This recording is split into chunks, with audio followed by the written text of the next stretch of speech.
श्री राधे श्री राधे। सभी खड़े हो जाएंगे आरती के लिए, आरती का स्वागत वंदन करेंगे। श्री राधे श्री राधे। ओम ह्रीं ज्वाले नमः। ज्वालामालिन्यै नमः। रत्नेश्वर्यै नमः।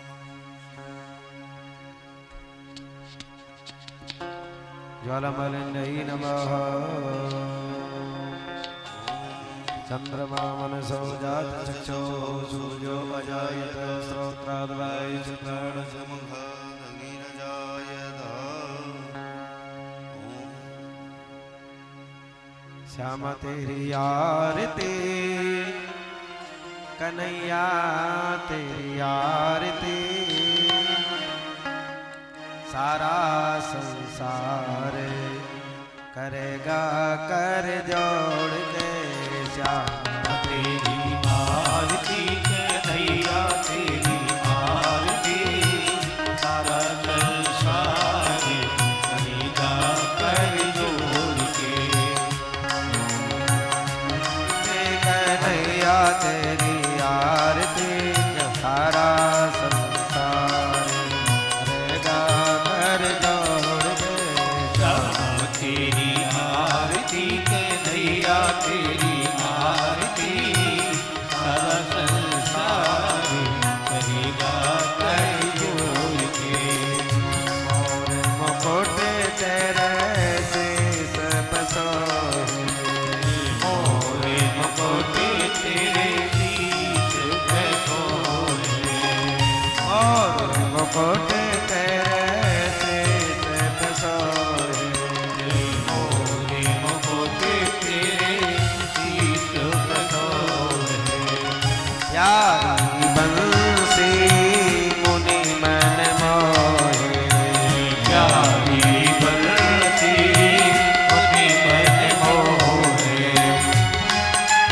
और फूलन के हार करेंगे कर जोड़ के। तेरी आरती कन्हैया तेरी आरती, सारा संसार करेगा कर जोड़ के। जय हो बलिहारी।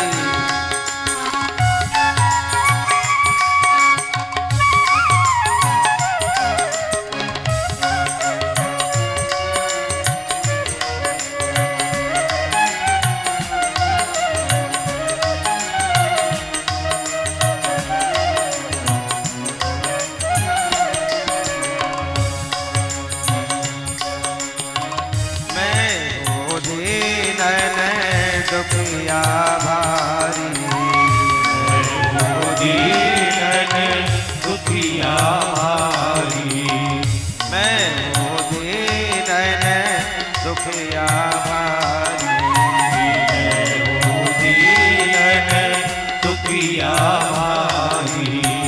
आयो हूँ प्रभु शरण तुम्हारी, आया हूँ मैं शरण तुम्हारी।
जो आरती गावे, प्रेम सहित जो आरती गावे, राधा माधव के गुण गावे, राधा माधव के गुण गावे, राधा माधव के गुण गावे, राधा माधव के गुण गावे।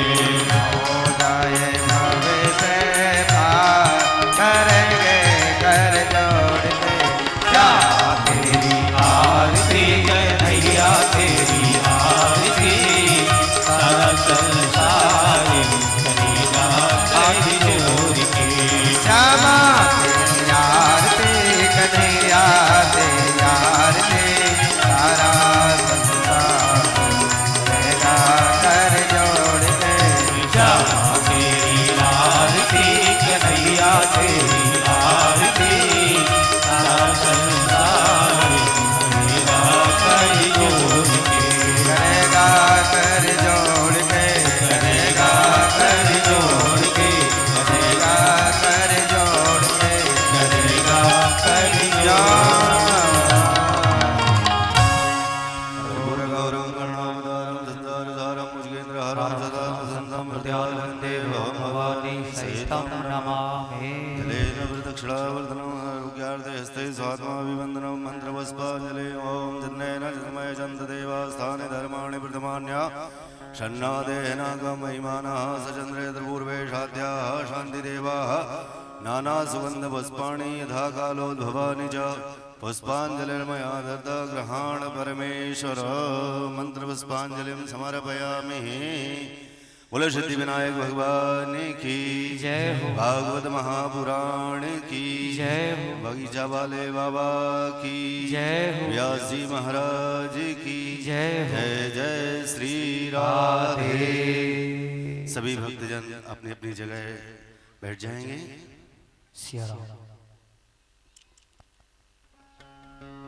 सभी विराजमान हो जाएं अपने स्थान पर। इसको साउंड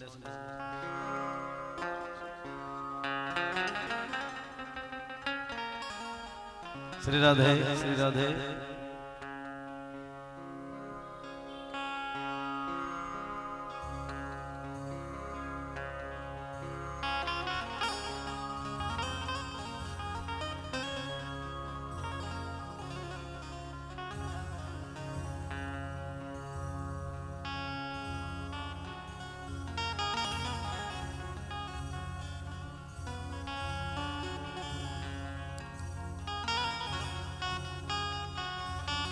स्वस्ति श्रीमन्महान् गणाधिपतये नमः। लक्ष्मीनारायणाभ्यां नमः।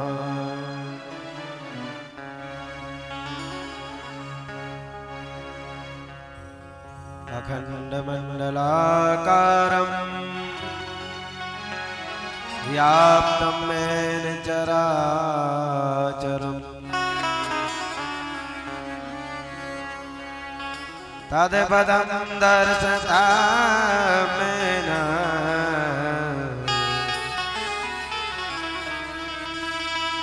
तस्मै श्रीगुरुवे नमः।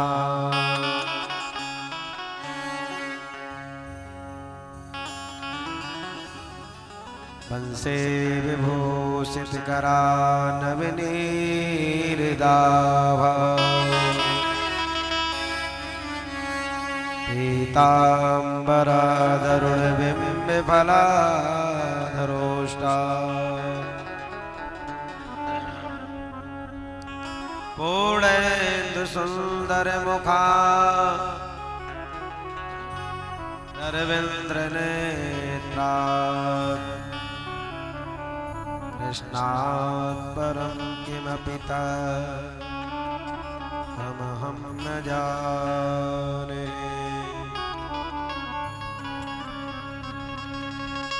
यौता प्रविश्य मम वाचिमिमां प्रशोक्ता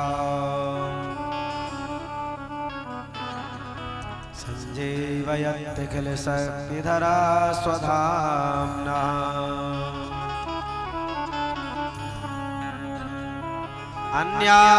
अन्यास्तहस्तचरणा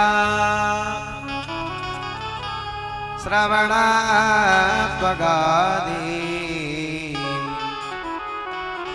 प्राणान्नमो भगवते पुरुषाय तुभ्यम्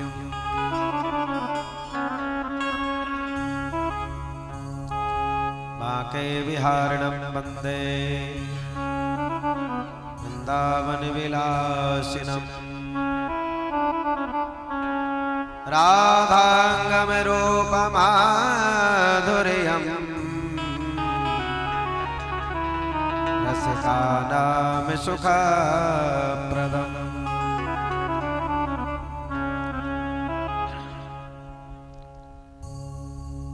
हे राधे वृषभान भूपतनये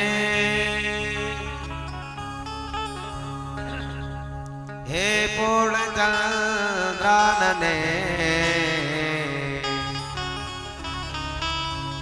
हे कान्तेय कमनीय कोकिलरवे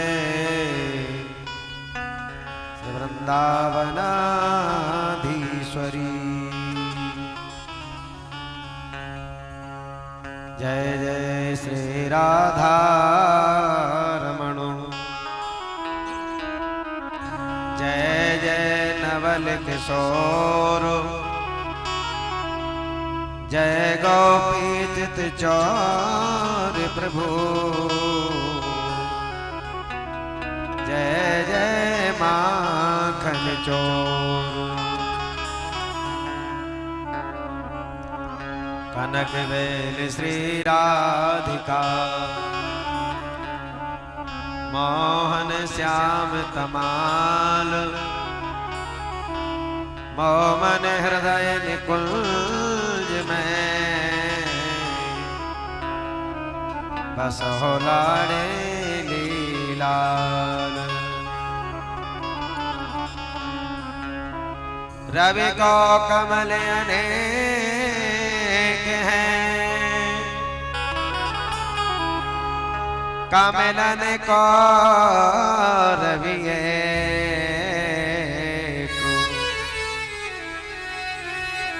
हमसे तुमको बहुत है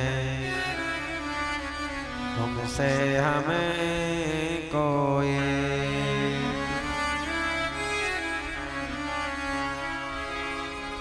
ब्रज समुद्र मथुरा कमल वृंदावन मकरंद ब्रज वनिता सब पुष्प हैं मधुकर गोकुल चंद्र श्री ब्रजराज वर गाइए आनंद की निध वर गाइए ब्रज भक्तन को मन भाव तो श्री लाडली ललन वर गाइए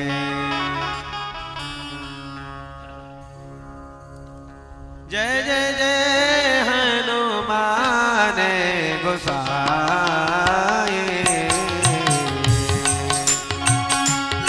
जय जय हनुमान गोसाई जय पाल रहो गुरुदेव की नाई आप रहो गुरुदेव की नाई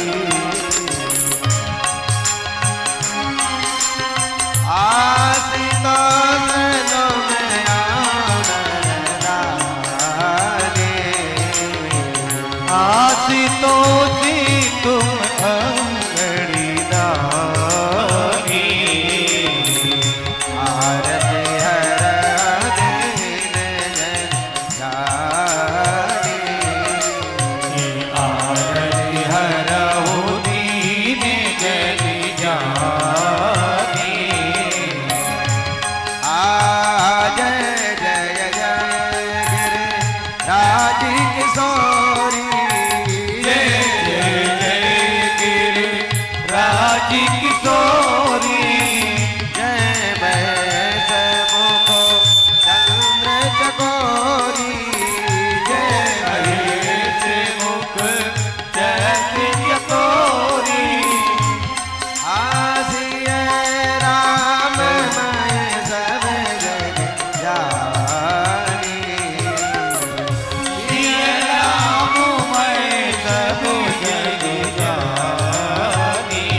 रतनगढ़ वाली मैया की जय हो, श्री बगीचा सरकार की जय हो, राम राजा सरकार की जय हो, संत वैष्णव भगवान की जय हो, गंगा महारानी की जय हो, सर्वेश्वर भगवान की जय हो, नमः पार्वती पतये हर हर हर हर महादेव।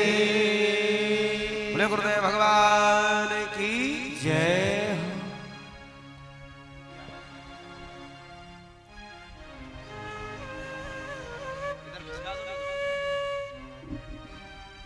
अखिल कोट ब्रह्मांड नायक सर्वा जगदाधार जगत नियंता करुणा वरुणालय ब्रजेश नंदन नंदन श्याम सुंदर श्रीधाम वृंदावन की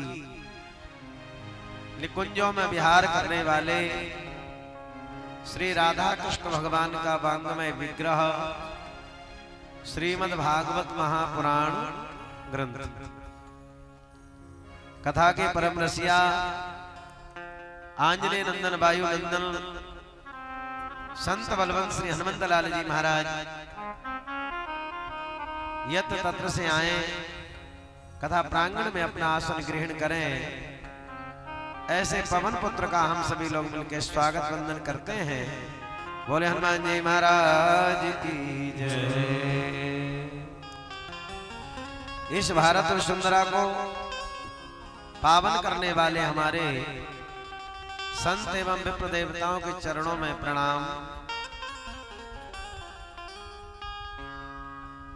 इस भागवत सप्ताह ज्ञान यज्ञ में जिनके द्वारा आचार्य का कार्य किया जा रहा है, ऐसे आचार्य पंडित श्री यशवंत कुमार शास्त्री जी, मंचस्थ हमारे कलाकार बंधु और इस आश्रम पर जिनके दिशा निर्देश में यह आश्रम संचालित है, श्री श्री 108 परम संत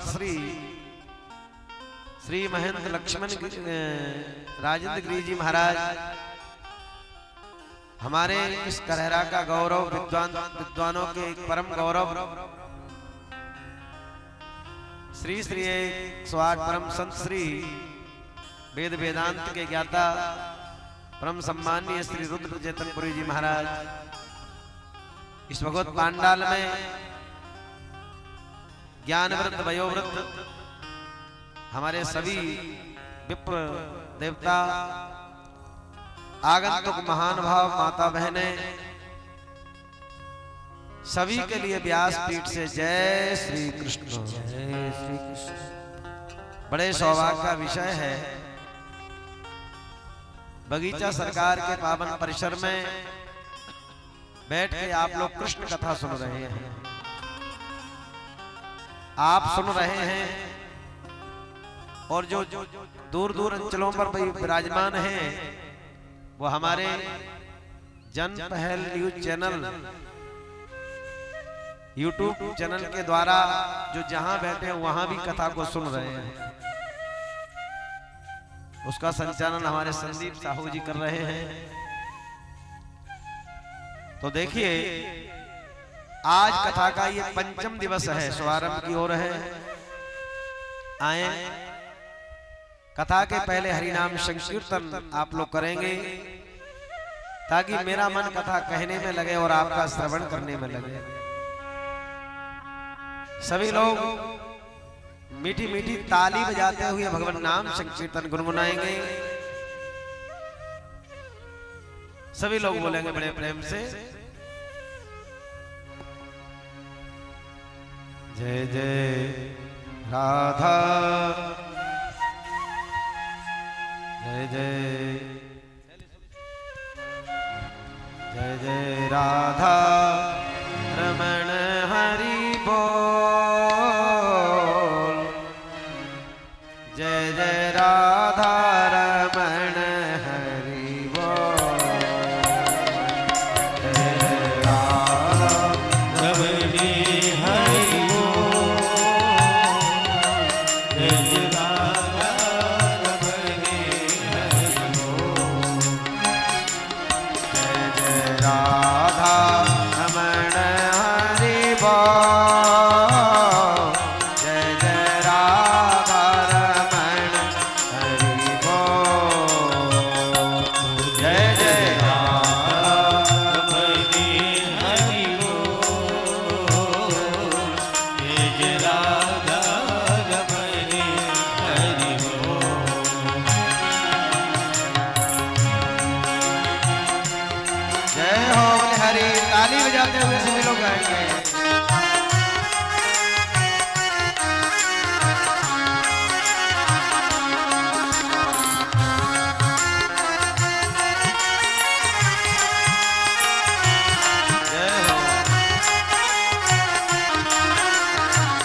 बट करत के लो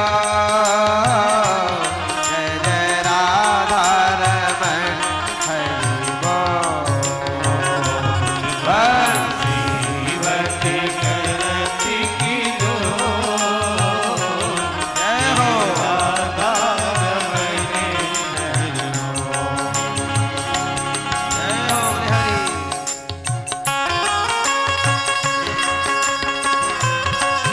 ताली बजाते हुए सभी लोग बोल रहे हैं जय हो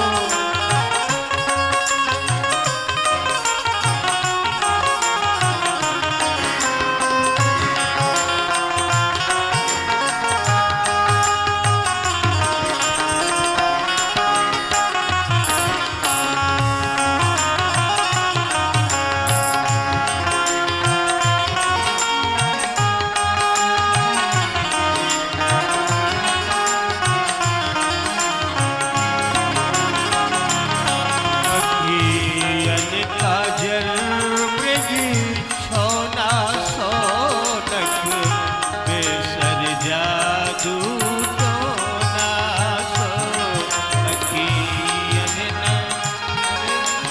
छोना सोनक बेसर जादू टोना सो दोनों रस के हरे हैं कपूर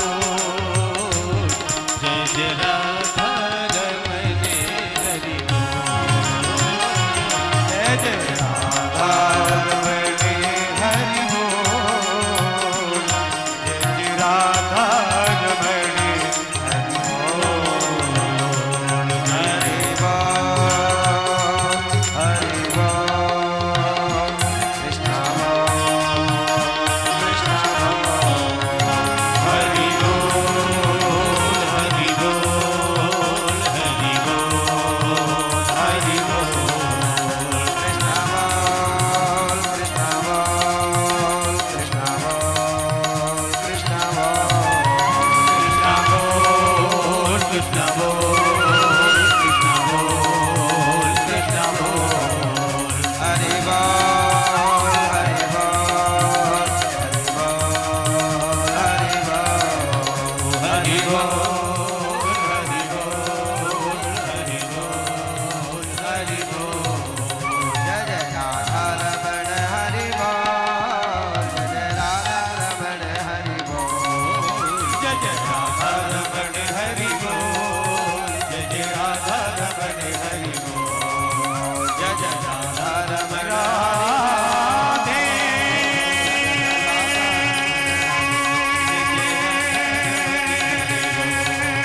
जय जय राधा रमण राधे राधे जय जय राधा जय जय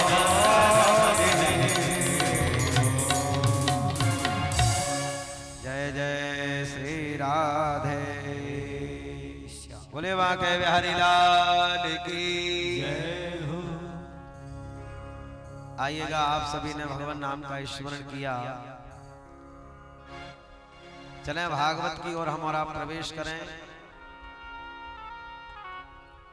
सदा सेव्या श्रीमद् भागवती कथा यस्याः श्रवण मात्रेण हरिश्चित्तम समाश्रयेत् सज्जनों ये भागवत पंचम वेद है 4 वेद है लेकिन पंचमो वेदा श्रीमद् भागवत है और श्रीमद् भागवत कथा को सुनने वाला देवत्व में परिणित हो जाता है देवता बन जाता है थोड़ा ध्यान देना देवताओं में और हम में कितना अंतर है देवता स्वर्ग में रहते हैं हम पृथ्वी पर रहते हैं देवताओं की यह विशेषता है पुण्य समाप्त हुआ धक्का मार दिया सो पृथ्वी पर आ गए छीने पुण्य मृत लोके विशंति ही देवताओं को सब सुख मिलता है लेकिन भगवान की कथा नहीं है वहां हम भारत वसुंधरा पर हमारा जन्म हुआ है, हम बड़े सौभाग्यशाली हैं। और सौभाग्यशाली ही नहीं, परम सौभाग्यशाली हैं कि मानव देह पाकर के भगवान के प्रति हमारा इतना अनुराग है, इतना प्रेम है। बोलो जय श्री कृष्ण। आप सब वयोवृद्ध हैं, चल करके आ रहे हैं, भगवान की कथा सुन रहे हैं।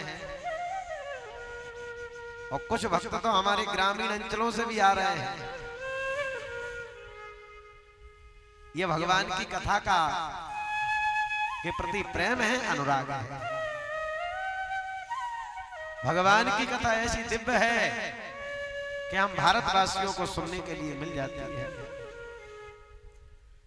थोड़ा विचार करिएगा, यदि हमको भगवान कहीं देश विदेश में जन्म दे देते तो फिर हमारा क्या हाल होता। इसलिए धन्यो ही भारतो देशः, धन्या भारत संस्कृति और भारतीय जना धन्या, धन्यास्माकं परंपरा। धन्य है भारत वसुंधरा और धन्य है हम भारतवासी, क्योंकि हमें भगवान की कथा श्रवण करने का लाभ मिल रहा है। देवताओं में और मनुष्यों में कितना अंतर है। इन बालकों को बिठा देना थोड़ा शांति से। देखिए, देवताओं में हमसे 4 गुण ज्यादा हैं। वो कौन कौन है? संयम, सदाचार,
श्री राधे। तो देखिए, देवताओं में हमसे 4 गुण अधिक हैं। संयम, सदाचार, स्नेह और सेवा। इसलिए वो स्वर्ग में और हम यहां पड़े हैं। आप कहोगे पंडित जी ये 4 गुण हम में नहीं है क्या? हम और आप में भी ये 4 गुण हैं। हम आप संयमी हैं, सदाचारी हैं, स्नेह करने वाले हैं। लेकिन देवताओं में ये 4 गुण क्रियात्मक रूप से विद्यमान हैं। और ये 4 गुण हमारे अंदर सेवा का भाव है, हम मानते हैं। लेकिन सेवा में क्रिया प्रधान नहीं, भाव प्रधान है। हम लोग सेवा करते हैं, कब करते हैं मालूम है? बगीचा सरकार में जाएंगे, झाड़ू लगाएंगे। कब लगाएंगे कि सारे भक्त हमको देख लें कि ये नंबर 1 के भक्त हैं यहाँ के। बोलो जय श्री कृष्ण। जय श्री कृष्ण। यानी प्रदर्शन रहता है हमारी सेवा में। सेवा करना है तो सबरी जैसी करना है, गुप्त रूप से। कोई हमें देख ना पावे, ये सेवा हमारी सार्थक हो जाएगी। ध्यान रखना, यहां हम लोग सेवा करते हैं लेकिन प्रदर्शन ज्यादा है उसमें। संयम, सदाचार, स्नेह, ये 4 गुण अत्यधिक होने से देवता स्वर्ग में रहते हैं। कल आप लोगों ने बड़ी सुंदर चर्चा सुनी। श्री सुखदेव जी महाराज ज्ञान गंगा के किनारे बैठे हैं और परीक्षित ऋषि को भागवत सुना रहे हैं। श्री सूत जी महाराज नेम सारण्य में ये कथा सुना रहे हैं विदुर और मैत्रेय का संवाद चल रहा है। यहां कल आप लोगों ने सुना भगवान कृष्ण का जन्म महोत्सव। तो आज ऐसा करते हैं, शरीर से बैठे रहो यहीं और मन को ले चलो गोकुल धाम। बोलो जय श्री कृष्ण। जय श्री कृष्ण। भगवान का जन्म कहां हुआ है? मथुरा के जेल खाने में। और बधाई कहां बन रही है? गोकुल में।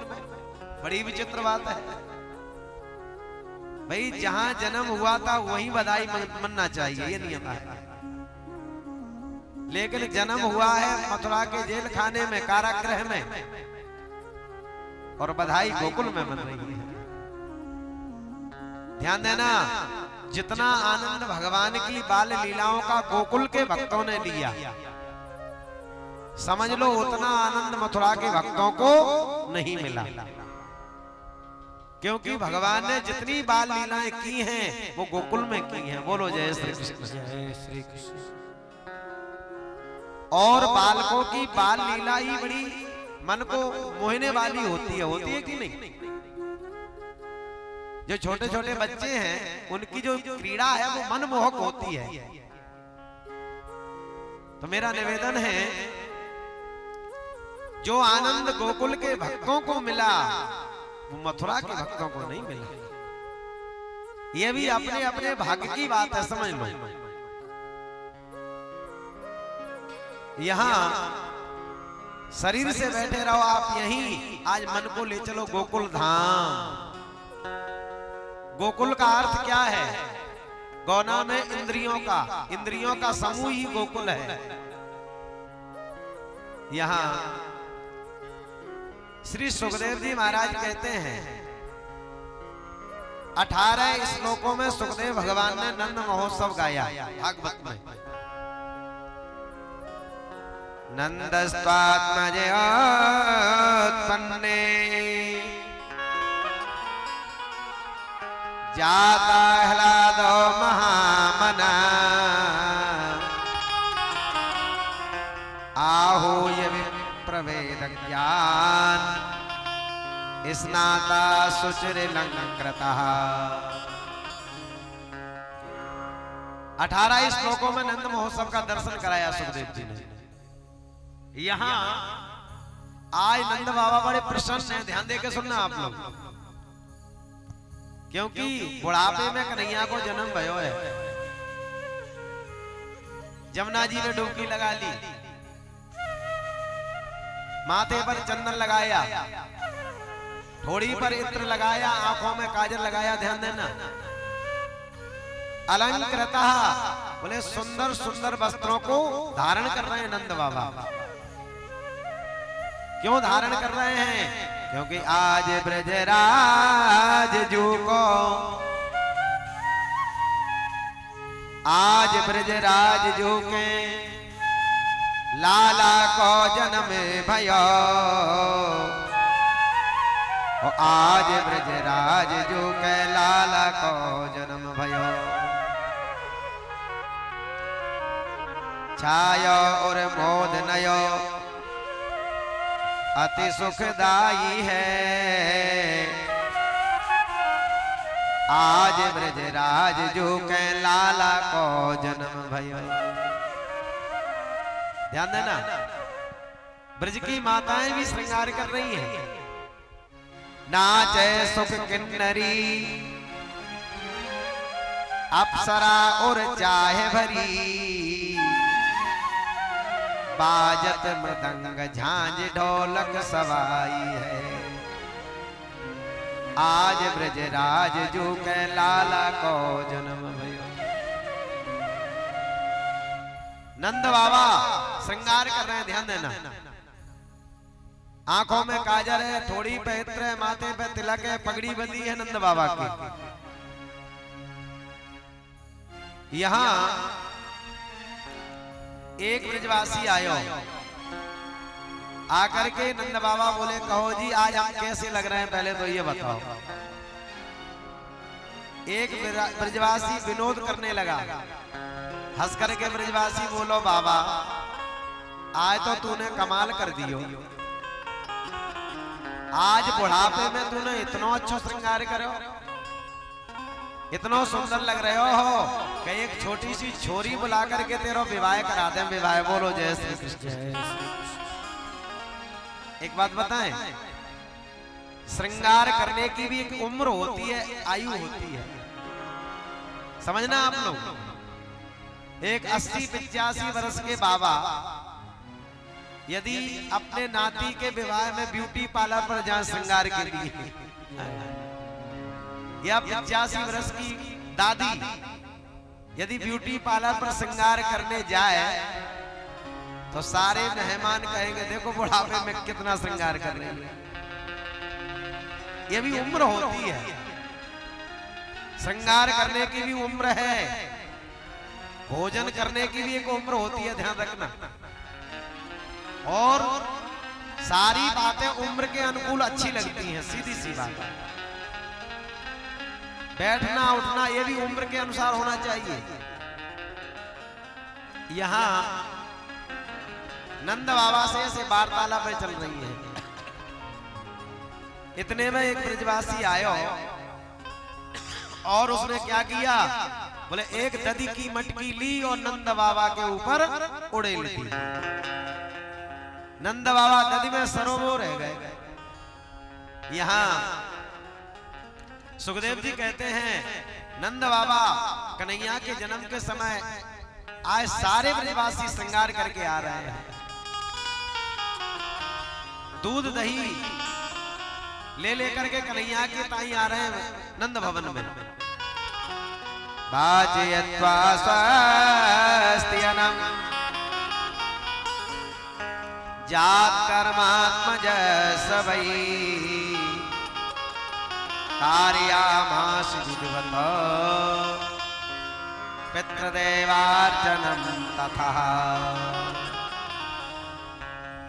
सांडिल्य मुनि 108 ब्राह्मणन को लेके पहुंच गए नंद भवन में और वो स्वस्ति वाचन बोल रहे हैं, पितृ देवताओं का पूजन करा रहे हैं, कुल देवता और पितृ देवताओं का पूजन। ये पूजन क्या है, नांदी श्राद्ध।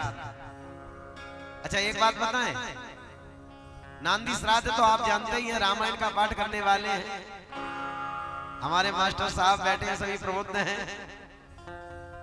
रामायण राम जी का जब जन्म हुआ था तो क्या लिखा है, नांदी मुख साराध कर जात कर्म सब कीन। भाई बालकों का जन्म हो, सावधान हो जाओ सभी, विवाह हो, कोई नया नया उत्सव हो तो नांदी श्राद्ध अवश्य ही करना चाहिए। ये नांदी श्राद्ध है कुल देवताओं का पूजन। लेकिन आजकल के लोग लाखों रुपए खर्च करते हैं, दुनिया के लिए समय निकाल लेते हैं, लेकिन विवाह शादी में नांदी श्राद्ध कोई नहीं कराता। बोलो जय श्री कृष्ण। तो फिर ध्यान देना, वो कुल के देवता रूठ जाते हैं, नाराज हो जाते हैं, फिर आपके बच्चों में परीत बनकर के घुसते हैं, पूजते हैं। इसलिए ईमानदारी से नांदी श्राद्ध करना चाहिए। केवल ये 15-20 मिनट की पूजा, ज्यादा लंबी पूजा नहीं है। माताओं ध्यान देना, आपका भी कर्तव्य है भागवत सुन करके। रसोई घर में जाओ तो स्नान करो, स्नान के पहले कुल देवताओं का पूजन करो, 2 अगरबत्ती लगाओ, उनके नाम की प्रणाम करो, तो कभी कुल देवता नाराज नहीं होंगे। हमारी कौशल्या मैया से सीख लो। कौशल्या मैया रसोई घर में जाती हैं, उससे पहले स्नान करती हैं और क्या करती हैं, रामायण का पाठ किया करो, सब मिल जाएगा उसमें। कौशल्या मैया निज कुल इष्ट देव भगवान, निज कुल इष्ट देव भगवान। देखिए अपने कुल देवताओं का पूजन कर रही है कौशल्या मैया। इन्हें बैठा दो, थोड़ा शांत करो इनको थोड़ा।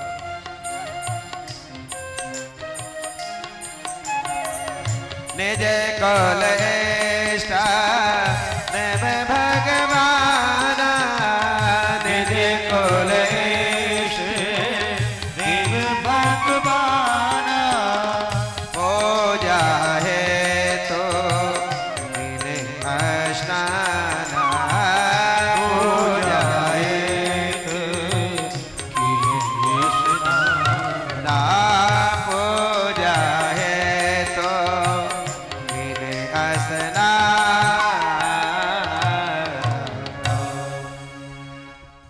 देखिए कौशल्या मैया रसोई घर में जाने से पहले इष्ट देवता कुल देवताओं का पूजन अर्चन करती हैं, फिर भोजन बनाती हैं। यहाँ हमें शिक्षा मिलती है। आज सांडिल मुनि स्वस्ति वाचन बोल रहे हैं नंद भवन में, और नंद बाबा ने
बोले बाके बिहारी लाल की। तो यहां सुखदेव जी कहते हैं नंद बाबा ने जब देखा कि सभी भूदेवता स्वस्ति वाचन बोल रहे हैं, तो इन्होंने तिल के 7 पहाड़ बनाए और ब्राह्मणों को दान कर दिए। भागवत में लिखा है धैनु नाम नियुते प्राद्यात विप्रेभ्या समलंकृते।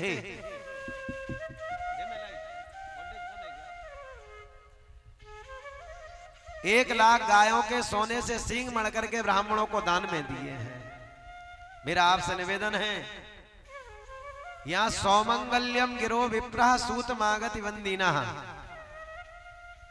राव भाट जानते हैं आप, वह आए वृंदावली उच्चारण करने लगे, नंद बाबा ने उनको भी आभूषण इत्यादि लुटाए। ब्राह्मण देवता आए, सभी को जिसने जो मांगा खूब लुटाया न कन्हैया के जन्म के समय। एक बात मैं आपको स्पष्ट कर दूं, यहां हमें सूत्र मिल रहा है जीवन में, दान करो पुण्य करो तो प्रसन्नता से करना। बोलो जय श्री कृष्ण। जय श्री कृष्ण। पवित्र विचार हृदय से देना, उदार मन। कई बार लोग दान भी देते हैं लेकिन घुट घुट करके दान करते हैं, तो दान देना ना देना तुम्हारा व्यर्थ हो जाएगा। और ध्यान देना, दान जब करो तो सोच कर विचार करके करना, योग्य पात्र व्यक्ति को दान में देना। ऐसा ना हो नहीं हमारा दान किसी कुपात्र के पास में चला जाए। कई बार ऐसा होता है, भिखारी लोग आते हैं और मालूम चला सारे दिन भीख मांगेंगे और शाम को जाकर के उस पैसे को गलत जगह बर्बाद कर देते हैं। तो इसलिए दान देने में भी विवेक की आवश्यकता होती है। दान पात्र को देना चाहिए, कुपात्र को नहीं देना चाहिए। वो अधिकारी है कि नहीं?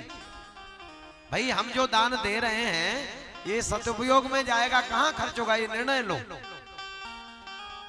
आज यहाँ सीता रसोई चल रही है ना, हनुमान जी महाराज के प्रांगण में बहुत सारे अन्य क्षेत्र चल रहे हैं, तो कम से कम ये पैसा हमको दिख रहा है कि ये जा रहा है। गौशाला है, गाय के लिए सीधा भूसा भेजा दो, कोई ऐसा पदार्थ दान में दे दो जो गाय के सीधे पेट में जाना चाहिए। तो कहने का अभिप्राय ये है, उदार मना, दान देने वाले का हाथ ऊंचा रहता है और लेने वाले का नीचे रहता है। इसलिए दान देना है, बुद्धि और विवेक से देना है और योग्य व्यक्ति को देना है। बोलो जय श्री कृष्ण। जय श्री कृष्ण। नहीं आज धर्म की आड़ में भी पता नहीं दुनिया में क्या क्या हो रहा है, कितने उत्पात मचे हुए हैं। आपने परिश्रम किया है, मेहनत की करके और धन का अर्जन किया है, तो वह अच्छी जगह हमारा धन व्यय होना चाहिए। नंद बाबा दान लुटा रहे हैं। दान की 3 गति होती हैं, दान, भोग और नाश। एक बार की बात है, आपने दान किया होगा, पुण्य किया होगा, आपको मिलेगा, आपको नहीं मिलेगा तो आपकी संतान को मिलेगा। बोलो जय श्री कृष्ण। जय श्री कृष्ण। एक बार अकबर और बीरबल रास्ते से जा रहे थे, उदाहरण सुने। जैसे ही जाने लगे तो अकबर ने बीरबल को 300 रुपए दिए और कहा, बीरबल जी आप बड़े बुद्धिमान हो, मेरा एक प्रश्न है, आप 300 रुपए ले जाओ और 300 रुपए की 3 वस्तुएं खरीद करके लाओ।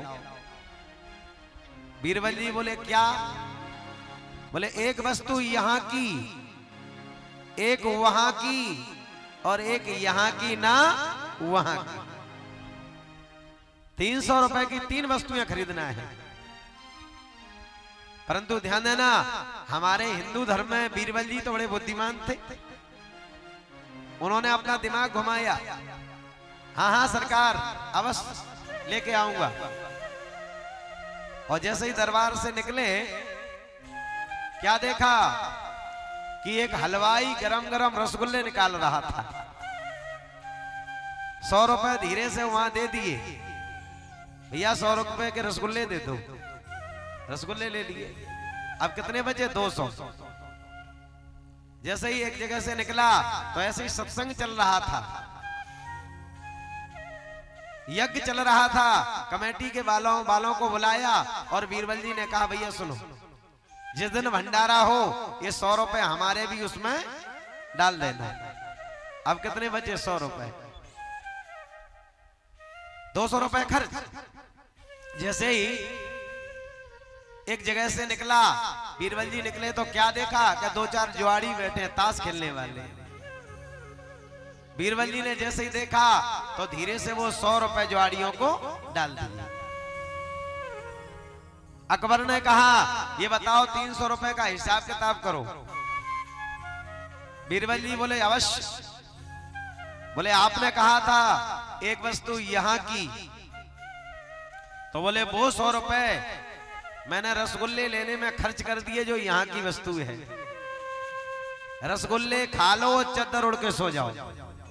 बोलो जय श्री कृष्ण। जय श्री कृष्ण। इन बेटियों को शांत करना, थोड़ा सा बिठा दो पकड़ के, नहीं तो इधर ले जाओ। और देखना, एक वस्तु वहां की, बोले वो 100 रुपए हमने यज्ञ में भंडारे में दिए हैं, जो अभी आपको नहीं मिले, जब आप मर जाओगे तो वहीं आपको मिल जाएंगे। जय हो। और यहाँ की ना यहाँ वहां की, बोले वो 100 रुपए हमने जुआड़ियों को दे दिए, जो ना आपको यहां मिलेंगे ना वहां मिलेंगे। प्यारे ध्यान देना, ये दृष्टांत का ये सिद्धांत है। जो पैसा आपने धर्म में खर्च कर दिया है, समाज सेवा में लगाया, गौ माता के लिए दिया है, अन्य क्षेत्र में प्रदान किया है, राष्ट्र की सेवा में खर्च किया है, वो आपको मिलेगा। वो आपको नहीं मिलेगा तो आपकी संतान के सामने अवश्य आवेगा। और जो पैसा आपने जुआड़ियों को दे दिया है, जो पैसा कोर्ट कचहरी में चला गया है, जो पैसा डॉक्टरों ने ले लिया है, वो ना आपको यहां मिलेगा ना वहां मिलेगा। इसलिए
राम जय राम जय जय राम श्री राम जय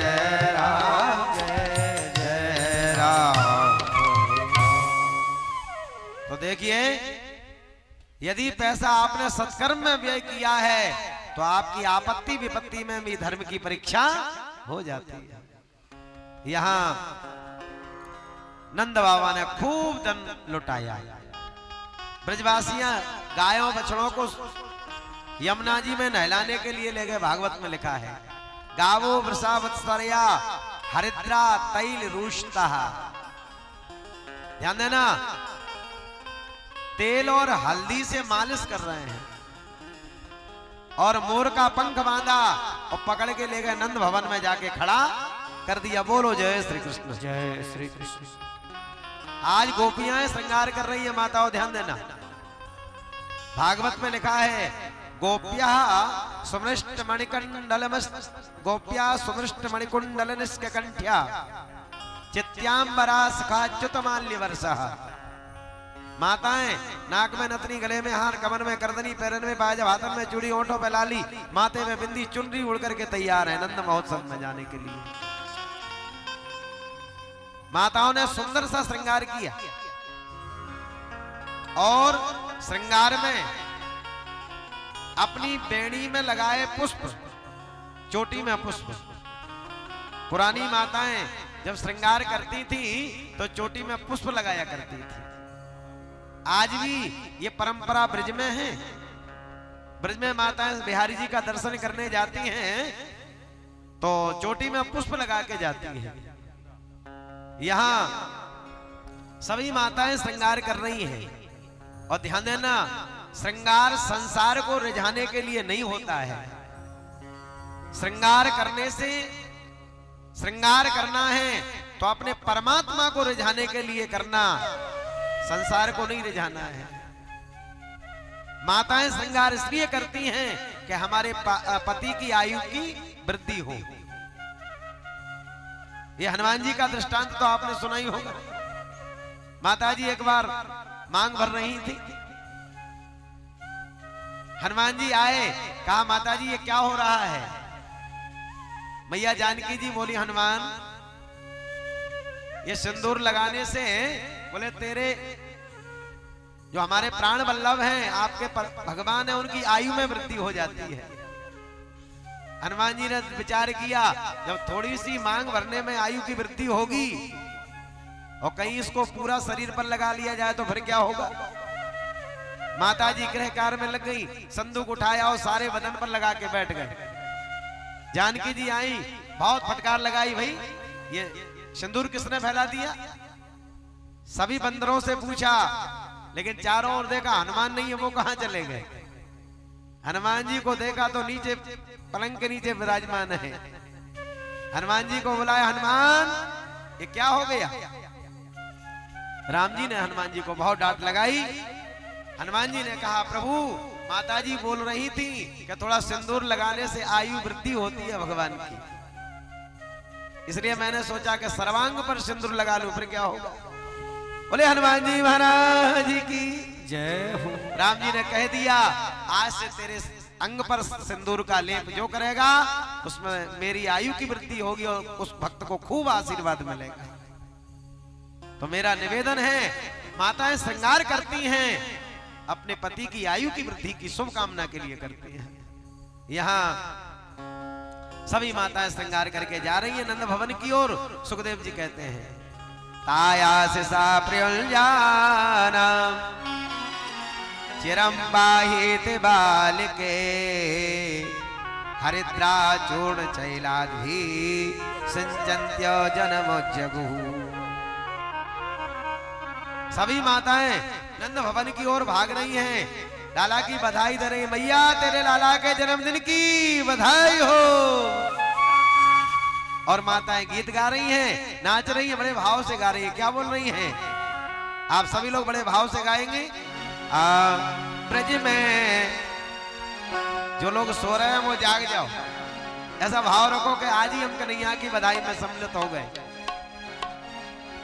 ब्रज में है रही जय जयकार नंद घर लाला जायो है ब्रज में है रही जय जयकार नंद घर लाला जायो है ब्रज में है रही जय जयकार नंद घर लाला जायो है ब्रज में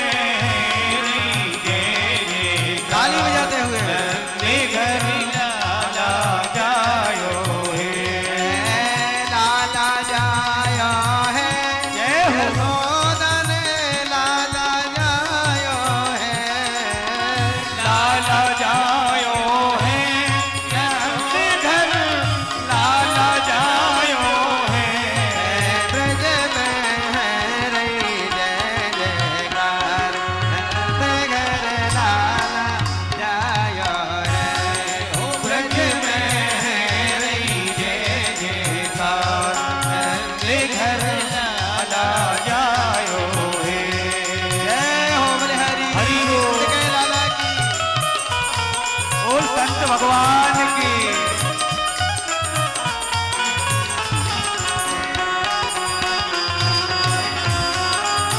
हरि बोल।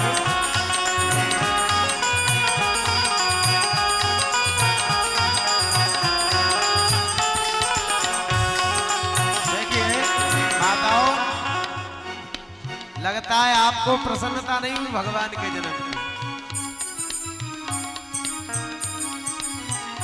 जय हो संत भगवान ये अपने अपने भाग की बात है ब्रज में है रही जय जय नंद घर लाला जायो हो ब्रज में है रही जय जयकार नंद घर लाला जायो है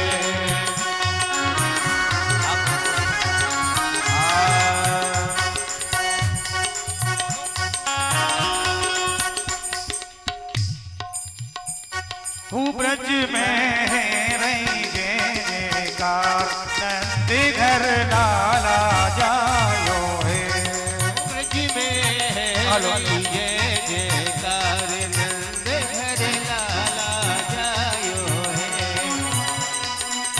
बाल बाल सब हिल मिल गावे बाल बाल सब हिल मिल गावे दूत के दूत नंद घर आवे यूथ के यूथ नंद घर आवे ब्रह्मानंद समान आज सुख सबने पायो है ओ ब्रज में है रही जय जयकार नंद घर लाला जायो है ओ ब्रज में है रही जय हो जयकार नंद घर लाला जय हो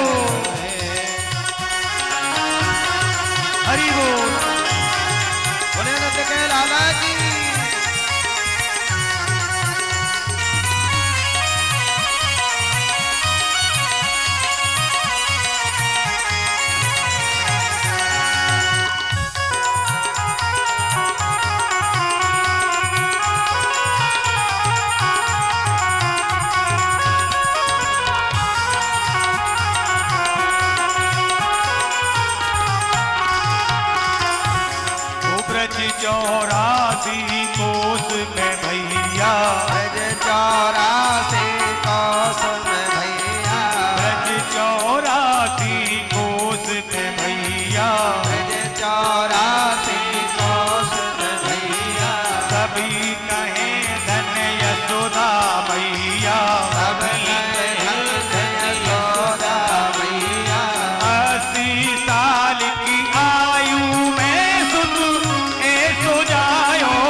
से जयकारा लगाओ।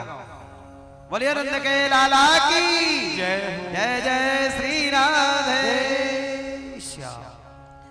सारी गोपियां ब्रजवासी लोग नाचते गाते आ रहे गोकुल में, नंद भवन में। एक बात बताएं, 85 चौक का आंगन था नंद रानी का, इतना बड़ा आंगन, उसमें दूध दही की कीच मच रही है।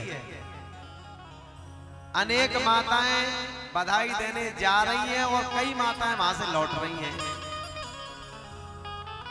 जिसने जो मांगा सो खूब मिला। जरा ध्यान देना, आपको भी कुछ मांगना हो, श्री हनुमंत लाल जी महाराज विराजमान है, बिहारी जी बैठे हैं, जो मांगना है मन से ही मांग लो। बोलो जय श्री कृष्ण। जय श्री कृष्ण। आज ब्रज की गोपी, एक गोपी कह रही है मैया लाला के जन्मदिन की बधाई हो। ये बता तेरो लाला कहाँ है? मैया धीरे से बोली, बहन मेरो लाला नहीं है, आप सबको लाला है। पालना में सोए रहे हो, पालना में। जय ध्यान देना। एक गोपी गई दौड़ी भागी और सोए हुए कन्हैया आपके बीच में सम्मानीय हमारे श्री दीवान जी साहब ठाकुर साहब पूज्य व्यास का स्वागत बंदन अभिनंदन कर रहे हैं। एक बार जोरदार तालियों से स्वागत करें दीवान जी साहब के लिए। व्यास मंच से साधुवाद, धन्यवाद। तो देखिए, एक गोपी गई और कन्हैया के सर पर हाथ फेर करके आशीर्वाद देने लगी। क्या कह रही है? भागवत में लिखा है, ताया सिसा प्रेम जाना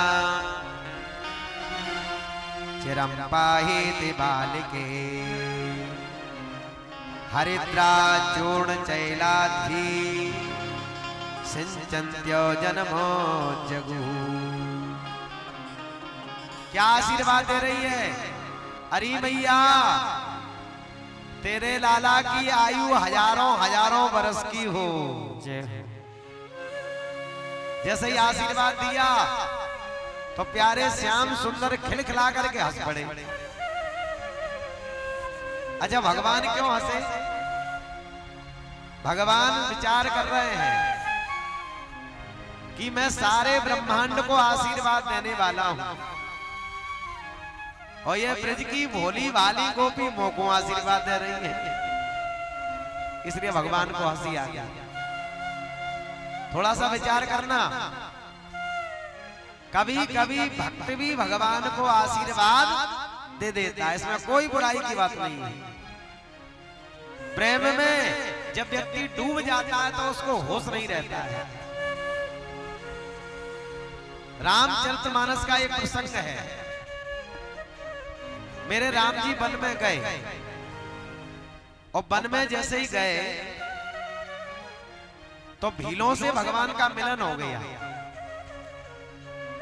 राम जी तो बैठ गए भीलों के पास और जानकी जी बैठ गई भील पत्नियों के पास। बोलो जय श्री कृष्ण। जय श्री कृष्ण। एक मर्यादा होती है, भाई भाइयों में बैठे, माताएं माताओं में बैठे, ये नियम है, ये शिष्टाचार है, आदर्श है।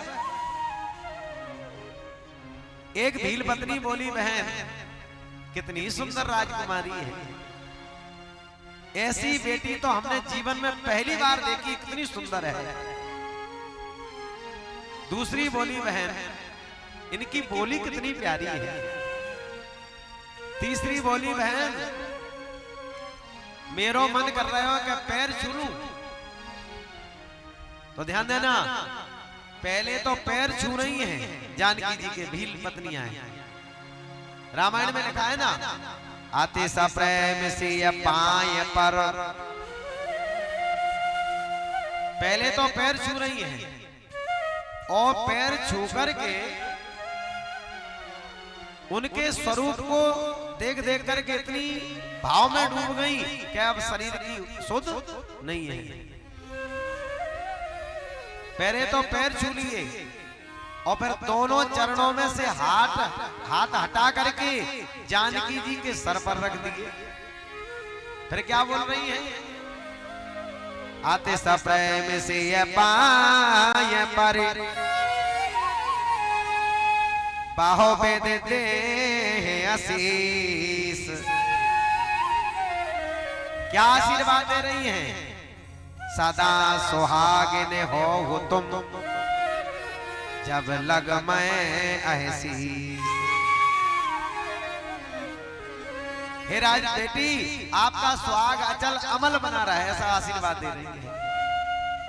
थोड़ा विचार करना, जो जगदम्बा सारे ब्रह्मांड को आशीर्वाद देने वाली है, उसको भील पत्नियां आशीर्वाद दे रही है।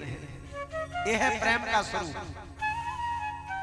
प्रेम में व्यक्ति डूब जाता है तो शरीर की होश नहीं रहता। शरीर का विदुरानी प्रेम में डूब गई तो गीदड़ नीचे फेंक रही हो, छिलका भगवान को खिला रही।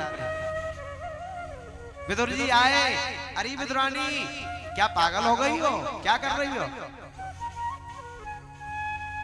क्या भगवान को छिलके मुख में दे रही हो? तब विदुरानी को होश आया और जैसे ही गीदड़ मुख में दिया तो भगवान कहने लगे, काका जो आनंद काकी के छिलकों में था वो इसमें नहीं आ रहा है। सबसे ऊंची प्रेम सगाई दुर्योधन की मेवा त्यागी, साग विदुर घर खाई। सबसे ऊंची प्रेम सगाई। प्रेम के बस पारथ रथ हाको भूल गयो ठकुराई। सबसे ऊंची प्रेम सगाई।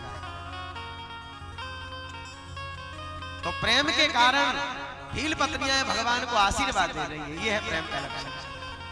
सुखदेव जी कहते हैं, राजन यहां खूब नंद महोत्सव मन रहा है। सारी गोपियां गई लेकिन रोहिणी नंद महोत्सव में नहीं गई। जरा ध्यान देना, क्यों नहीं गई?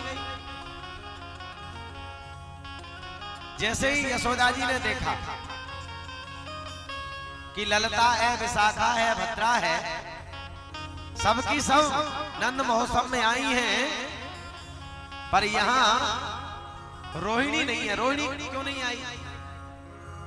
आज यहां यशोदा जी रोहिणी के महल में गई। अब रोहिणी क्या कर रही है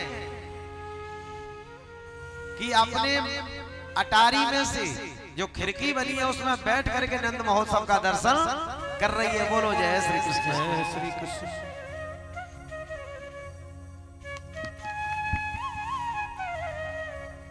तो यहां यशोदा जी ने कहा, रोहिणी ये बता, तू नंद महोत्सव में क्यों नहीं आई बहन? क्या बात है? क्या तोकू लाला को जन्म अच्छो नहीं लगो? रोहिणी बोली, दीदी थोड़ा विचार करना ध्यान से, माता आपके लिए ये कथा। रोहिणी बोली, दीदी आप तो बहुत समझदार हो, थोड़ा विचार करिएगा। जिसका पति जेल खाने में बंद हो, क्या वो माता श्रृंगार करके किसी उत्सव में जा सकती है? क्या ये नियम के अनुकूल है? नियम कहता है पति जेल खाने में बंद है तो सौभाग्यवती स्त्री को अत्यधिक श्रृंगार भी करना उचित नहीं है। लेकिन दीदी मैं यहीं से बैठ के आशीर्वाद दे रहा हूं आपके लाला को। रोहिणी जा महाभागा नंद गोपाभिनंदिता। दीदी मैं यहीं से शुभ आशीर्वाद दे रही हूं। अब यहां सभी देवी देवता उत्सव में आनंद ले रहे हैं। उत्सव का अर्थ जानते हो क्या? उत्सव, उत्सव का अर्थ होता है उतना में ईश्वर का, सब माने प्राकट्य। जिस दिन ईश्वर का प्राकट्य हो जाए उसको कहते हैं उत्सव। हमारे भारतीय संस्कृति में नित्य उत्सव होते हैं। आज रामनवमी है, जन्माष्टमी है, वामन तिथि है, अक्षय तृतीया है, आंवला नवमी है, ये सब उत्सव है।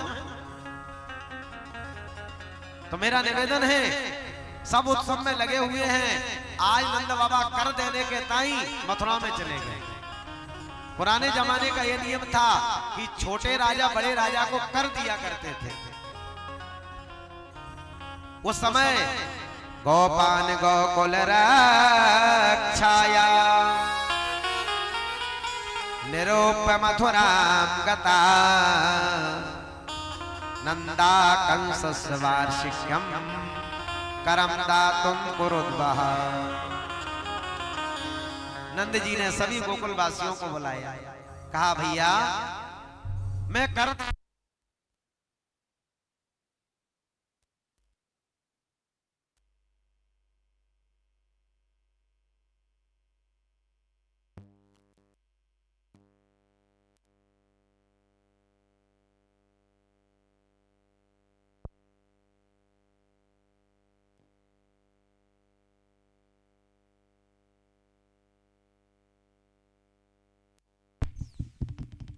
बोले गोविंद भगवान की जय। आज नंद बाबा ने सभी गोकुल वासियों को बुलाया और कहा मैं कर देने के ताई जा रहे हूं मथुरा, और आप सभी मेरे लाला की रक्षा करियो। जल्दी से नंद बाबा मथुरा में कर देने के लिए चले गए। सुखदेव भगवान कहते हैं परीक्षित, यहां नंद बाबा ने कर दिया, ध्यान देना, कंस को, और कर देने के बाद में वसुदेव जी को मालूम चल गया कि नंद बाबा कर देने आए हैं। तो यहां नंद जी ने वसुदेव जी को देखा और वसुदेव जी ने नंद को देखा। दोनों मित्र हैं, एक दूसरे के गले से गला लगा करके मिलने लगे दोनों। एक बात बताएं, बचपन का कोई मित्र हो और कई वर्षों बाद मिले तो बतलाओ, एक नए प्रेम का जन्म हो जाता है। बोलो जय श्री कृष्ण। जय श्री कृष्ण। हृदय से हृदय लगा लिया और नंद बाबा वसुदेव जी को देख करके आंसू बहाने लगे, आंखों से अश्रु प्रवाहित होने लगे।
श्री राधे श्री राधे। आज नंद बाबा वसुदेव जी के हृदय से लगे हुए हैं और आंसू बहाने लगे। नंद बाबा कहते हैं, अहो ते देवी के पुत्रा कंसेन बहवो हता एका वशिष्ठ वर्जा कन्या सापि दिवं गतः। वसुदेव जी, नंद और वसुदेव जी दोनों मित्र हैं, सुखदेव जी कहते हैं। लेकिन ध्यान देना, नंद बाबा के यहाँ कन्हैया का जन्म हुआ, इसलिए उनके यहाँ प्रसन्नता है, और वसुदेव जी के कई संतानों को कंस ने मार दिया, इसलिए वो दुखी हैं। लेकिन नंद बाबा वसुदेव जी को देख करके बोले, वसुदेव आपकी 6 संतानों को कंस ने मार दिया, एक का गर्भपात हो गया और एक कन्या हुई, तो एका वशिष्ठ वर्जा कन्या साप दिवं गतः। वो आकाश में चली गई। आपके भाग्य में क्या लिखा था, थोड़ा ध्यान देना। नंद बाबा आनंद में हैं, लेकिन अपने मित्र के दुख में सम्मिलित हो रहे हैं, यह है मित्रता। लेकिन वसुदेव जी कहते हैं नंद रोना नहीं है, जो आपका बालक है समझ लो मेरा ही बालक है। इसको कहते हैं दोस्ती, इसको कहते हैं मित्रता। शास्त्र का ये नियम है, जैन मित्र दुख हाय दुख जैन मित्र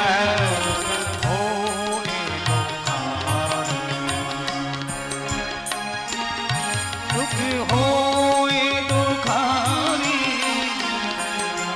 मित्र दुख होए दुखारी दिन है बिलोकत पातक भारी दिन है बिलोकत पातक भारी।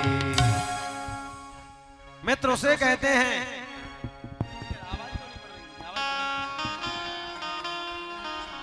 मित्र उसे कहते हैं जो मित्र के दुख में सम्मिलित हो जाए। लेकिन ध्यान रखना, मित्रता हो तो कृष्ण और सुदामा जैसी। आजकल मित्र बनाओ तो बड़े सोच समझ के बनाना, क्योंकि यह घोर कलयुग चल रहा है और कलयुग में सबसे ज्यादा धोखा मिलेगा तो मित्र के द्वारा ही मिलेगा। बोलो जय श्री कृष्ण। जय श्री कृष्ण। मैं तो ये कहूंगा कि अब दुनिया में कोई मित्रता बनाने के योग्य भी नहीं रहा। स्वार्थ का संबंध है पूरे भूमंडल पर। हमारा आपका स्वार्थ है, मैं तो ये कहूंगा पति पत्नी का स्वार्थ है, पिता और पुत्र का भी स्वार्थ है। और इस कलयुग में केवल अर्थ की प्रधानता है। ब्राह्मण हो, क्षत्रिय हो, वैश्य हो, शूद्र हो, नारी हो, सभी पैसे के पीछे दौड़ रहे हैं, अर्थ की प्रधानता है। और ध्यान देना, ये अर्थ के पीछे लोगों ने संबंधों को भी तोड़ दिया। बोलो जय श्री कृष्ण। जय श्री कृष्ण। ये कथा से हमको जीवन में सूत्र लेना है, मित्रता हो तो वसुदेव और नंद जैसी हो। यहां नंद जी ने कहा, वसुदेव मुझे ऐसा लग रहा है कि अब कोई गोकुल में उत्पात होने वाला है, तुमने कर दिया हो तो जल्दी से जल्दी गोकुल में चले जाओ। आज यहाँ नंद बाबा गोकुल की ओर वापस आ रहे हैं। सुखदेव जी कहते हैं कि कंस ने आपातकालीन मीटिंग बुलाई मथुरा में। अकासुर, बकासुर, पूतना, धेनुका, केसी, काली, सभी से विचार किया, भैया मेरे हाथ से छूट करके जो कन्या गई आकाश में, कंस कहता है, उसने कहा था कि तेरा काल तो गोकुल में प्रकट हो गया, तो मुझे ऐसा लग रहा है कि मेरा काल शायद नंद भवन में प्रकट हो गया। बोलो जय श्री कृष्ण। जय श्री कृष्ण। कंस कहता है, ये बताओ दुश्मन मरेगा कैसे? इतने सारे योद्धा बैठे पर कोई नहीं बोला। सुखदेव जी बोले, सबसे पहले खड़ी कौन हो गई? पूतना मौसी। बोलो जय श्री कृष्ण। जय श्री कृष्ण। पूतना खड़ी है गई। पूतना बोली, सरकार आपकी आज्ञा मिल जाए तो मैं मार दूंगी आपके दुश्मन को। महाराज कंस बोले, पूतना नीचे बैठ जा, नीचे। तोते बड़े बड़े पहलवान या मथुरा मंडल में बैठे हैं, अकासुर, बकासुर, तृणावर्त, केसी, चाणूर, मुष्टिक। ये बता तू दुश्मन को कैसे मारेगी बालक को? पूतना कहती है, सुनिए, 10 दिन में जितने बालकों का जन्म मथुरा में हुआ है, मैं वचन देती हूं कि सबको स्तनपान कराऊंगी, स्तन से लगाऊंगी जहर, और सबके घर में बैठने जाऊंगी, सबके बालकों को गोदी में खिलाऊंगी, स्तन पिला दूंगी, तो जहर पिला करके सारे बालकों को मार दूंगी, और उन्हीं में आपका दुश्मन मर जाएगा। सुखदेव जी कहते हैं। जैसे ही कंस ने सुना, कंस बोला, ये बता, पहले तू इतनी सुंदर लग रही है कि मथुरा ब्रज में तुझे घुसने कौन देगा, पहले ये तो बता। भयंकर काली कलूटी है, 5-5 इंची के दांत तेरे बाहर निकल रहे हैं, बता गोकुल में कौन घुसने देगा। पूतना बोली सुनो, मैं डॉक्टर के पास में जाऊंगी तो दांतों को घिसा के छोटे करा लूंगी, और ये जो काला कलूटा चेहरा है ना, 1 किलो पाउडर का डिब्बा खरीदूंगी, सो मुख पे लगा लूंगी, सो गोरी बन जाऊंगी। बोलो जय श्री कृष्ण। जय श्री कृष्ण। और इतने पर भी सुंदर न लगी तो लंबा घूंघट लगा लूंगी, सो चेहरा छुप जाएगा। महाराज कंस हंसने लगे, हाँ हाँ आई समझ में, तू मेरा कार्य कर सकती है। सुखदेव जी कहते हैं चतुर्दशी के दिन पूतना जा रही है गोकुल की ओर। कंसेन प्रेहता घोरा, कंसेन प्रियता घोरा, पूतना बाल घातनी, शिशुश्चार निघ्नन्ति, पुरग्राम व्रजादिषु।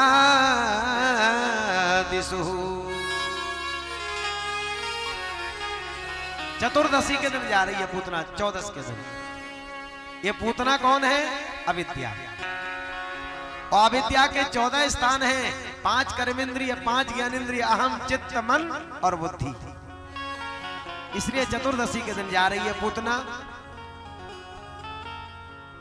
नाक में नथनी, गले में हार, कमर में करदनी, पैरन में बाजे, हाथन में चूड़ी, होठों पे लाली, माथे में बिंदी, चुनरी उड़ करके जा रही है पूतना, श्रृंगार करके।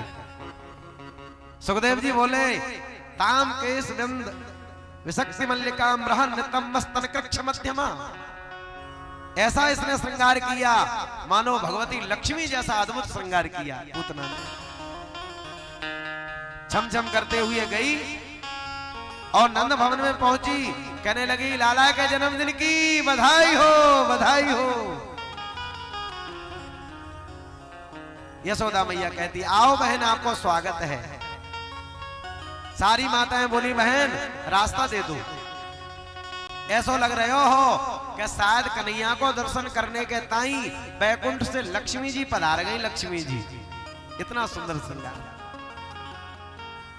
सभी माताएं बोली बहन आप कर लो दर्शन, पहले आप कर लो। ऐसा नियम होता है, माताएं बैठी हैं, यदि कोई बड़े घराने की बहू बिटिया आ जाए, माताएं कहेंगी बहन चली जाओ आगे दर्शन कर लो। ये नियम है। पूतना बोली भैया तेरो लाला कहाँ है? यशोदा जी बोली पालना में सो रहे हो है। जैसे ही पूतना वहां गई, कहा देखो कि भगवान के मस्तक पर मोर का पंख बना है। अरे मोर पंख सिरे सोहते नीके, मोर पंख सिरे सोहते नीके, मोर पंख सिरे सोहते नीके, मोर पंख सिरे सोहत नीके। गोच बेचे बेचे कुसुम कली के, गोच बेचे बेचे कुसुम कली के, गोच बेचे बेचे कुसुम कली के, गोच बेचे बेचे कुसुम कली के। ठाकुर जी के मोर पंख बंधा है, घुंघराले बाल हैं बिहारी जी के, ध्यान देना। लाल लाल ओंठ हैं बिहारी जी के, और कमल दल जैसी आंखें बिहारी जी की। और क्या कर रहे हैं बिहारी जी? बोले अपने पैर का अंगूठा लेकर के मुख में चूस रहे हैं। बोलो जय श्री कृष्ण। जय श्री कृष्ण। जैसे ही पूतना ने ये दिव्य सौंदर्यता का दर्शन किया, एकदम निहाल हो गई, कितना सुंदर बालक है। एक बात बताएं, कई बालक अपने पैर का अंगूठा चूसते हैं, चूसते हैं कि नहीं? अब पता नहीं उनको कौन सा स्वाद उसमें मिलता है। एक क्षण के लिए तो पूतना भाव विभोर हो गई, कितना सुंदर बालक है। ऐसा बालक मैंने दुनिया में पहली बार देखा है। एक बात बताएं, बिहारी जी की सुंदरता के सामने सारा जगत फीका पड़ जाता है। कई लोग हमसे कहते हैं कि दिल्ली, बॉम्बे, कलकत्ता बहुत सुंदर है। थोड़ा सा विचार करना, दिल्ली बॉम्बे कलकत्ता जब इतना सुंदर है तो इसको बनाया किसने है? वो बनाने वाला ब्रह्म कितना सुंदर होगा। बोलो जय श्री कृष्ण। जय श्री कृष्ण। कोटे मनाज लजा बनहारे। करोड़ों कामदेव की छवि फीकी पड़ जाती है बिहारी जी की सुंदरता के सामने। आज एक क्षण के लिए तो उसको दया आ गई, लेकिन उसने सोचा ऐसे दया करूंगी तो स्वामी का काम कैसे होगा। धीरे से बिहारी जी को उठाया और स्तन निकाला और मुख में दिया। तस्मिन् स्तनम दुर्जरवीर मुलबड़म घोरांकमादाय सफोर्द दावतः।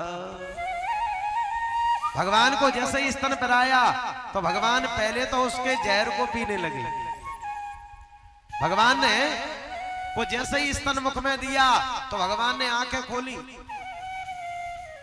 और विचार किया कि आए तो हम रोए भी ना और मैया दूध पिलाए रही है, क्या बात है। जैसे ही पूतना का दर्शन किया तो बिहारी जी ने दोनों आंखें बंद कर ली। अनंतम आरोग्यम अनंतकमंतकम। भागवत में लिखा है कि दोनों नेत्र भगवान ने बंद किए। एक बात बताएं, माताओं का एक नियम है कि जब तक बालक रोवे नहीं तब तक दूध पिलाने वाली नहीं है। बालक ने रोना प्रारंभ किया तो हजारों काम छोड़ के स्तनपान कराएंगे।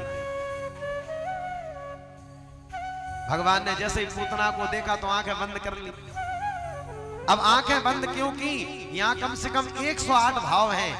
अनेक संतों ने अपने अपने भाव व्यक्त किए हैं। एक संत ने भाव दिया है, कन्हैया ने इसलिए आंखें बंद करी कि एक आंख भगवान की चंद्रलोक है और एक सूर्यलोक है। ठाकुर जी ने विचार किया कि जो स्त्री बालकों को मारने वाली है, जो स्त्री गर्भपात करती है, ऐसी नारी को न चंद्रलोक में प्रवेश मिलेगा न सूर्यलोक में प्रवेश मिलेगा। इसलिए दोनों आंखें बंद कर ली, यानी दोनों दरवाजे बंद कर लिए। एक भाव। और दूसरा भाव यह है, कन्हैया ने इसलिए आंखें बंद करी कि मोको पूतना को जहर पीनो है और जहर होता है कड़वा। माताजी मोकू कड़वी दवा पिलाती थी तो कैसे पिलाती थी? क्यों माता, आप अपने बच्चे को कड़वी दवा कैसे पिलाती हो? छोटा सा कोई बालक हो तो पैरे उसके गोदी में सुलाएंगी, हाथ और पैर दबाएंगी एक हाथ से और एक चम्मच में दबा लेंगी और फिर धीरे से न जाने नाक भी कैसे पकड़ लेती है और बालक से कहेंगी आंख बंद कर और धीरे से कड़वी दवा चली गई पेट में। भगवान को याद आ गई मैया मुंह को कड़वी दवा पिलाती थी, तो ऐसे ही आंख बंद करके जहर पी लो। दूसरा भाव। और तीसरा भाव यह है, कन्हैया ने आंसू आंखें बंद करी कि ये है पूतना और ये है राक्षसी, लेकिन नकली बन के आई है, सुंदर बन के आई है। यदि मैं इसको दृष्टि भर करके देख लूंगा तो ये अपने रूप में आ जाएगी, मेरे ब्रजवासी लोग डर जाएंगे। इसलिए भगवान ने आंखें बंद करी, क्योंकि भगवान का एक नियम है। क्या नियम है? बोले मामा दर्शन फल परम अनुपा, मम दर्शन फल अनुपा, मम दर्शन फल, मम दर्शन फल परम अनुपा, मम दर्शन फल परम अनुपा, जीव पावन सहज स्वरूपा, जीव पावन हरि स्वरूपा, मम दर्शन। ये चौपाई का अर्थ तो आप जानते ही हैं, सहज रूप में ये आ जाएगी, इसलिए भगवान ने आंखें बंद कर ली। और चौथा भाव ये है कि इसलिए भगवान ने आंखें बंद करी कि मैं तो आया ब्रजमंडल में माखन मिश्री खाने के लिए और गोपी मोकू पूतना जहर पिला रही है, तो जहर पीने का काम किसका है? भगवान शंकर का। मानो आंख बंद करके बुला रहे हैं, आ जाओ भोले बाबा, कैलाश छोड़ के आ जाओ और पूतना मौसी को जहर पी जाओ। इसलिए आंखें बंद की। बहुत सारे भाव हैं और कथा आगे ले चलना है मुझे। यहाँ सुखदेव जी कहते हैं पहले तो भगवान ने उसने के जहर को पी लिया। तस्मिन् स्तनम जो दुर्जर वीर मूलबड़म घोरांगमादाय सुसोर्दावत गादम कराभ्याम भगवान प्रपीड्य तत् प्राणै समम रोष समन्वितो पिबत। पहले तो भगवान ने प्राण जहर पी लिया और जहर पी करके सुखदेव जी बोले अब उसके प्राणों को चूसने लगे। सो पूतना मौसी की नस नस खिंचने लगा। हल्दी हल्दी सारा शरीर उनका ढीला हो गया, नस नस खिंचने लगी। और पूतना एकदम भयंकर जोर से चिल्ला करके बोली तेरी असोमत तेरी कोख में परोरी छाल और जायो ये न बाल ये आयो जंजाल। दूध क्या पिलायो मैंने नांगी को खिलायो हाय प्राण भी गमाई सब भूल गई चाल है। भैया आ जाओ अपने लाला को पकड़ो कन्हैया को पकड़ो। मैया दौड़ी भागी आई और कन्हैया को खींचने लगी अपनी ओर। लेकिन बिहारी जी तो ऐसे चिपक गए स्तनों से जैसे लोहे से चुम्बक चढ़ जावे। बोलो जय श्री कृष्ण। जय श्री कृष्ण। मैया अपनी ओर खींच रही है। कन्हैया आंखों में बोले मैया तू बीच में मत बोले। पहले तो मैं काऊ को पकड़ू ना है और पकड़ू तो उधार ही करके छोड़ूंगा, बीच में नहीं छोड़ूंगा। भयंकर श्वास अवरुद्ध हो गई। भयंकर गड़गड़ाहट करने लगी पूतना। सामुंच मुंचाल मति प्रभासनी निस्पृष्ट्यमाना जीव बर्मणि। एकदम भयंकर गड़गड़ाहट करते हुए विकराल रूप धारण कर लिया और गोकुल के बाहर जाकर के धाम से पृथ्वी पर गिर गई। बोले पूतना मर्दन भगवान की जय हो। पूतना मर गई सो क्या बुरा लग रहा है? सो जयकारा भी नहीं लगा रहे हो।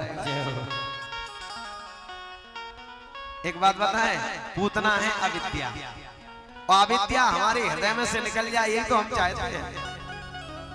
पूतना जब गिरी तो भागवत में लिखा है कि 6 कोस के सारे वृक्ष चकनाचूर टूट गए।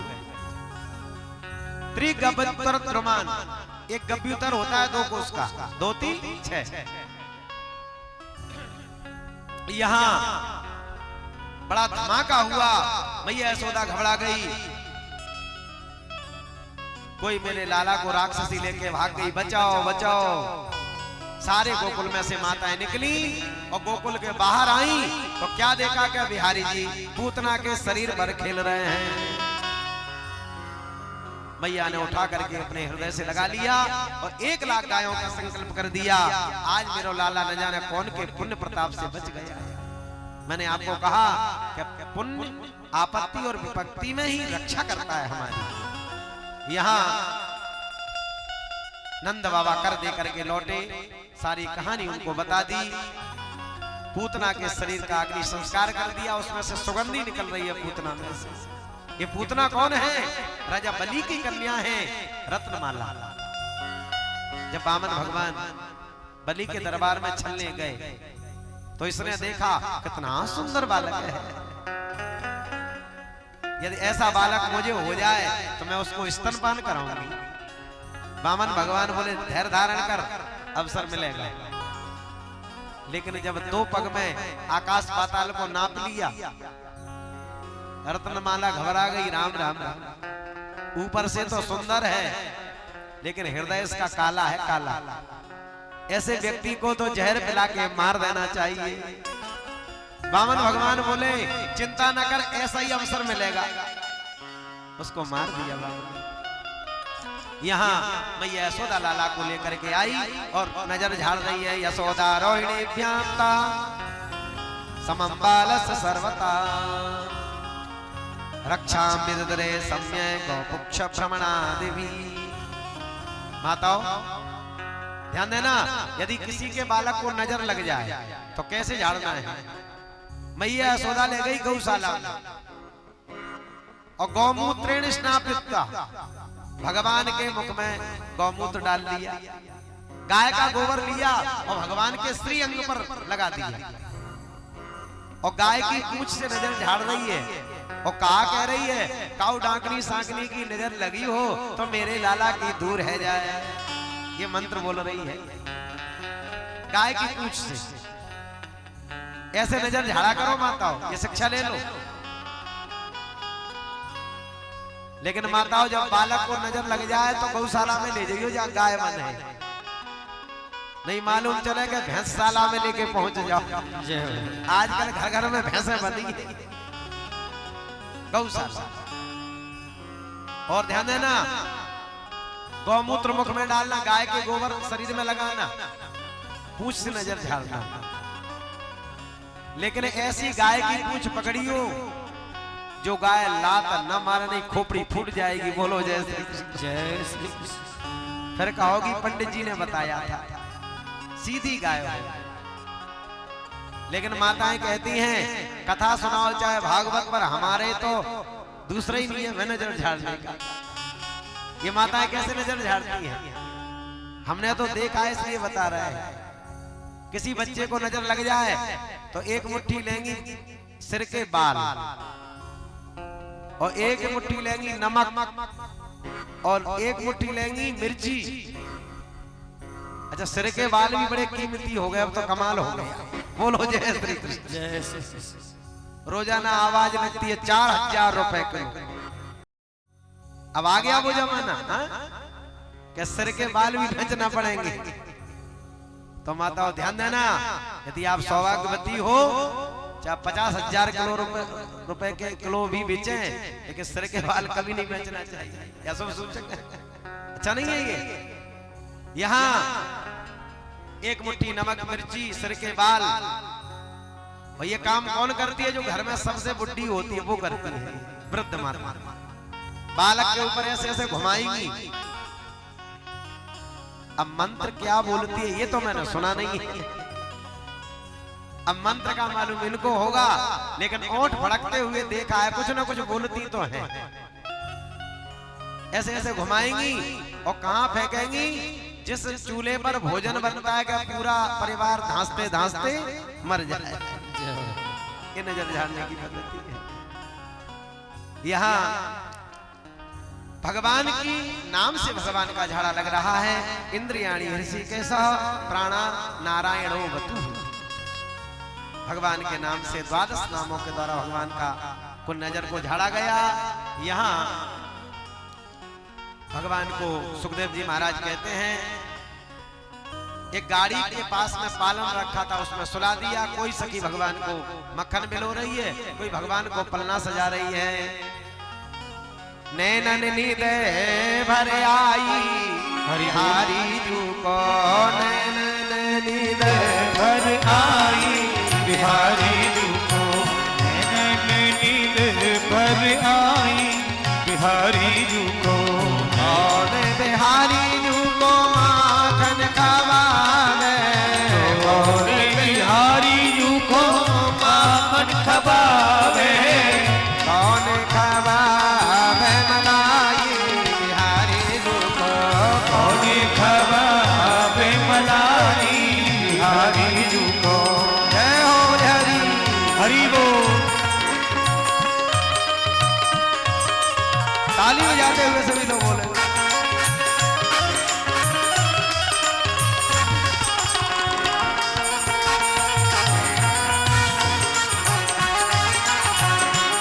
हरि बोल। सभी झूमते हुए मस्ती के साथ जय हो।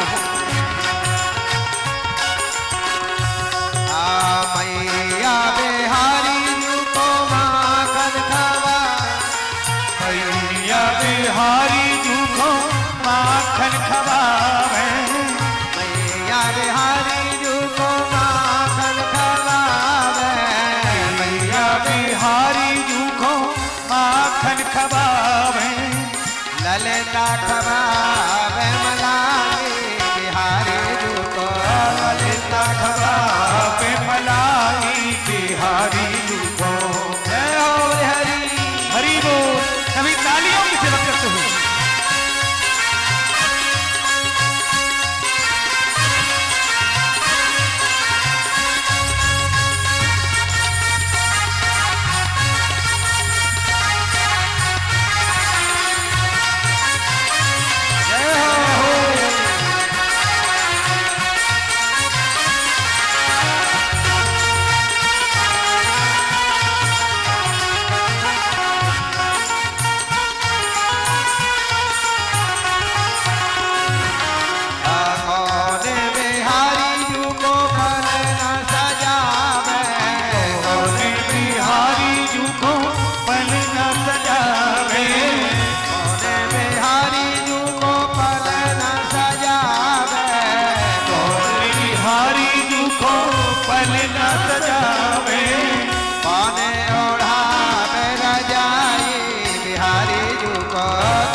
गाड़ी के पास में भगवान को सुला दिया। अब यह बात मालूम चली कंस को कि पूतना मर गई। सुखदेव जी बोले कंस का एक भेजा हुआ दैत्य आ गया, उसका नाम था तृणावर्त। भागवत में लिखा है कि तृणावर्ता सांत्रयो बात्या रूप धरो हरन कृष्णम नवो गतो गंतुम नास्त्रोद भूरि भार वृत्त। ध्यान से सुनना, प्यारे श्याम सुंदर को गोकुल में घूम करके तूफान चला, तूफान जिसको हम अपनी भाषा में क्या बोलते हैं, भबूड़ा, ऐसे घूम के चलता है। ये प्राय आकर के गर्मियों में बहुत आता है। घूम करके तूफान आया और बिहारी जी को उड़ा के आकाश में ले गया। भगवान को ने देखा लगता है कोई राक्षस है, राक्षस।